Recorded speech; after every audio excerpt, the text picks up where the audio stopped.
hurricane categories are based on wind speed using the Saffir-Simpson scale. The minimum sustained wind speed is 74 miles per hour. Anything more than 157 miles per hour is a Category 5. This scale does not factor in flooding from rain, tornadoes, and a hurricane's deadliest threat, storm surge. That's water that gets pushed on shore by a hurricane. Storm surge can cause the sea level to rise 20 feet or more. And on top of that surge, there are breaking waves. Combine the two, and you have a deadly and destructive combination that can reach far inland, especially if the storm surge coincides with a high tide.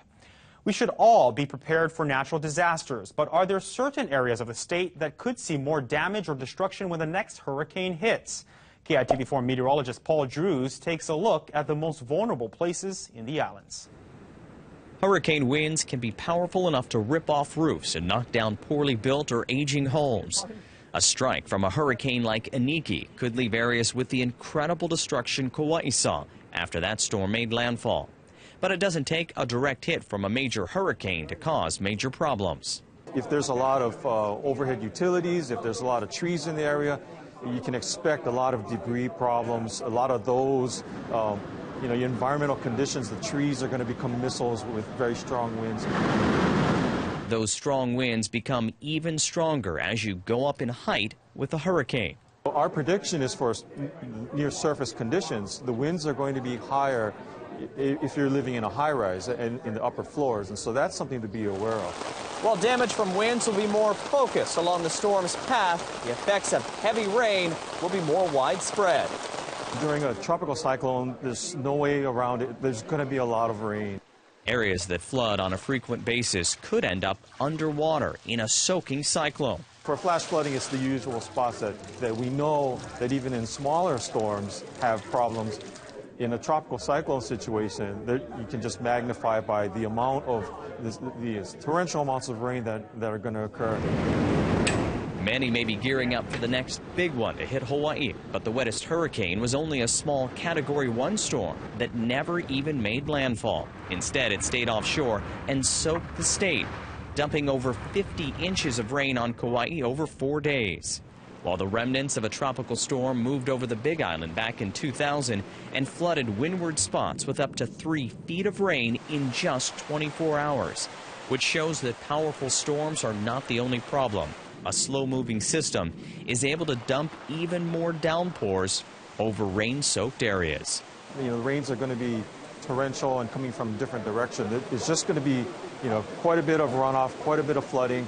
Paul Drews, KITV4 News. Even if your home is not affected directly by a tropical cyclone, you could still end up stuck on your street or without power because all that rain could lead to landslides, which in turn could knock down power poles or blanket roads with mud. You should have a personal disaster plan for before, during, and especially after the storm, which can be the most difficult if damage is significant. Here's what you need for your survival kit. The American Red Cross recommends a 7-day supply per person of non-perishable packaged or canned food, snack foods, cooking tools, paper goods, water, and toiletries. A manual can opener. You should also have a first aid kit, any type of prescriptions you may need, special items for babies and the elderly, a flashlight and spare batteries, and a battery-operated radio. Make sure you have cash and credit cards on hand and important documents sealed in a waterproof container. Other items you may want to add, a battery-operated TV to stay updated with KITV4's storm coverage. And make sure it's a digital TV. The old analog ones won't work with today's technology. Also, car chargers for your cell phones and maybe some games and books to pass the time. Go to KITV.com for a hurricane survival checklist. Don't forget to bring along your survival kit if you and your family need to evacuate.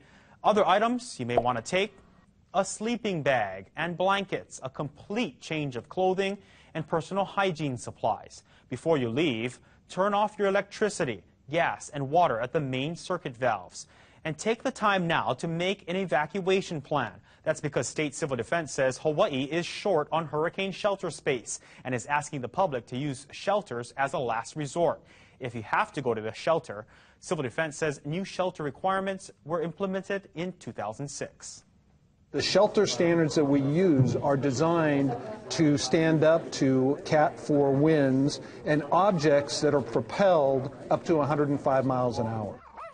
52 shelters are pet-friendly. Owners need to make sure they have a crate or cage for their pet, food, water, medication, and a leash before going to these shelters. All of the state shelters, including the pet-friendly ones, can be found in the hurricane section of our website, KITV.com. The state has a hurricane response plan with the Federal Emergency Management Agency, but did you know that the counties did not? The city and county of Honolulu is currently developing its plan based on a Category 4 storm. It includes evacuation routes, updating shelter sites, how ports would be affected, and how to deal with the aftermath. The essence of the whole planning effort is to identify those resources that each county will need, and then how can we best support each other. The city's Department of Emergency Management is also working on updating its tsunami plan. The city says both hurricane and tsunami plans should be complete by the end of the year.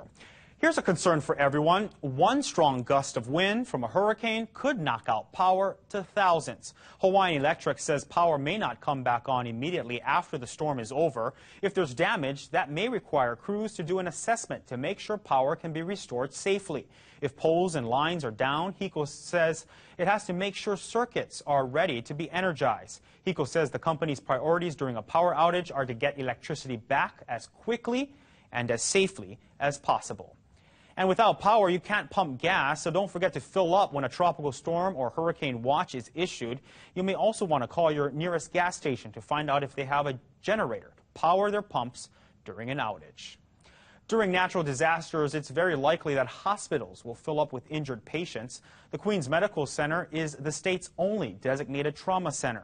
The hospital says it is ready and able to react in a hurricane. The hospital is licensed for 533 beds, but can provide even more space during a disaster. Plus, the hospital has its own power plant that can sustain the facility's water supply and electricity for several weeks. There's nothing much worse than making a last-minute run to the store for home supplies only to find long lines and empty shelves. So don't wait. Up next, a quick look at some things you can buy now. They won't go bad, and trust me, you'll be glad you have them.